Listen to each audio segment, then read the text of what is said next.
nationwide ang ating ginaganap na campaign rally ngayon. Kaya shout out dyan sa Batasan Hills sa Quezon City! Nakikita naman natin sila. At syempre, dyan din sa Cainta, Rizal! Batasan, Quezon City! Come on!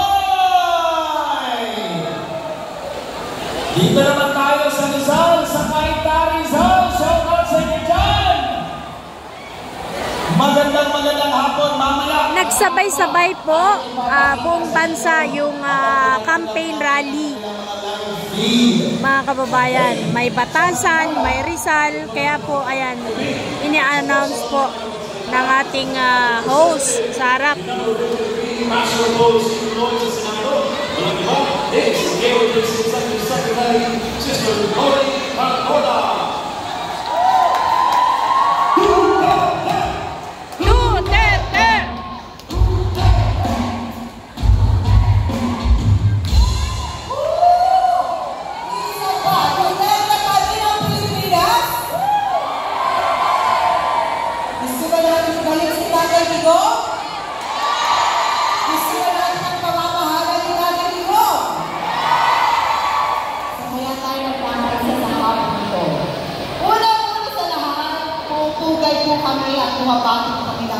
Magandang hapon po sa lahat na nandito ngayon sa Canton, Laguna.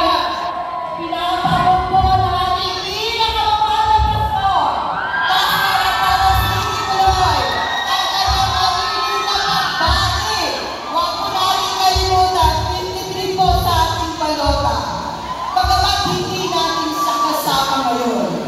Pero alam natin ang kanyang puso, ang kanyang diwa, ang kanyang isip, narito kasama natin. Hindi lang dito ngayon sa Quezon, maging sa lahat po ng nag-iisa sa hapong ito sa buong Pilipinas. Nagpapasalamat kami sa ating Panginoong may kapal na biglang pagkakataon Pastor Apollo City Tuloy upang pumasok sa larangan ng politika.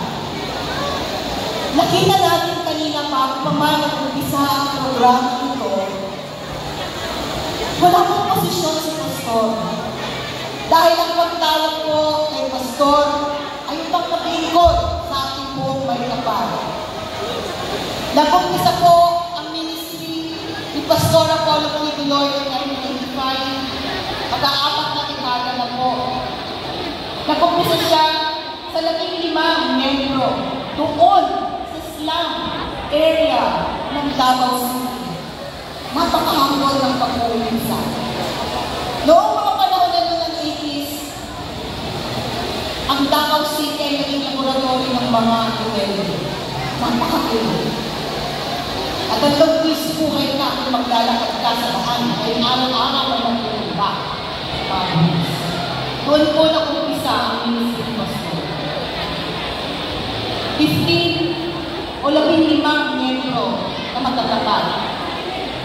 At dahil na yun sa pagpapala ng ating makapangyarihang Ama at sa kanyang pananampalataya at sa kanyang pusong pag-ibig sa pagservisyo sa ating Diyos, napalago ang ministry ng Panginoon sa Israel.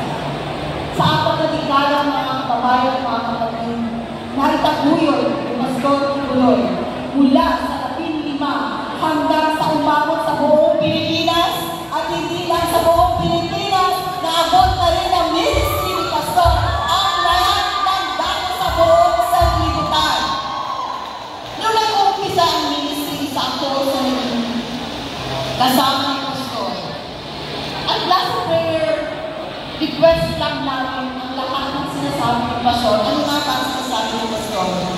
Magkakaroon tayo ng sarili radio station, magkakaroon ng ministry ng sarili radio station para maisiwalat natin ang magandang balita hindi lamang dito sa Davao, kundi sa buong Pilipinas at sa buong mundo.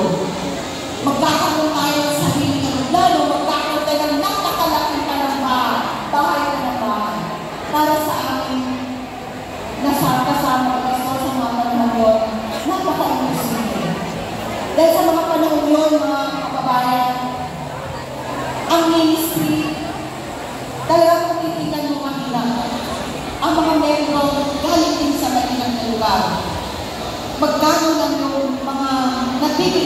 kanyang ambag. Ako mismo naranasan ko na wala kami pagkain ng araw-araw dahil wala akong kusina yung workers' house namin, yung bahay namin. Si Pastor nangunguna sa amin, palagi niyang tinuturo ang mga salita ng ating Diyos na kung tayo ay tapat at tayo ay nananampalataya, anuman ang sasabihin natin, ito ay bibigyan daan ng ating Ama at ito ay kanyang tutugunin. Naniniwala kayo, mga kababayan, alam ko lahat tayo nananalangin sa ating Diyos. Magkaisa ko tayo lahat ng isa lang ang Diyos sa ating pinaglilingkuran. Kaya hindi po malapit po ang puso ni Pastor, lalo na sa mga tukha. Dahil galing na po siya. Lahat kami naranasan ng hindi natin na maglakad, walang pamasahe, pero dahil sa pag-ibig natin sa atin ang Diyos sa pagsilbi, ginagawa ko namin. Si Pastor ay makikita.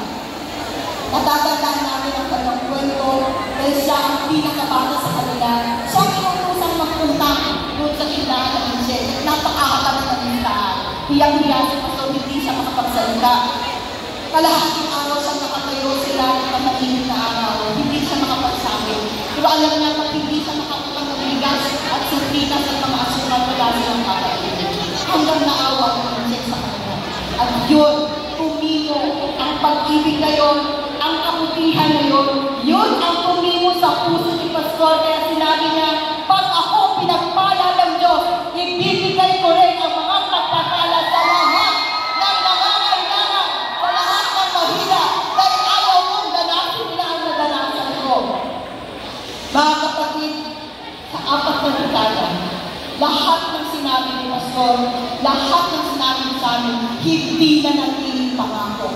Hindi siya na natiling salita lamang. At sa pamamagitan ng gabay ng Pastor, pagtuturo, pagdidisiplina, pagtutuwid sa kanyang pamamahala, pinagpala ang Kingdom of Jesus Christ.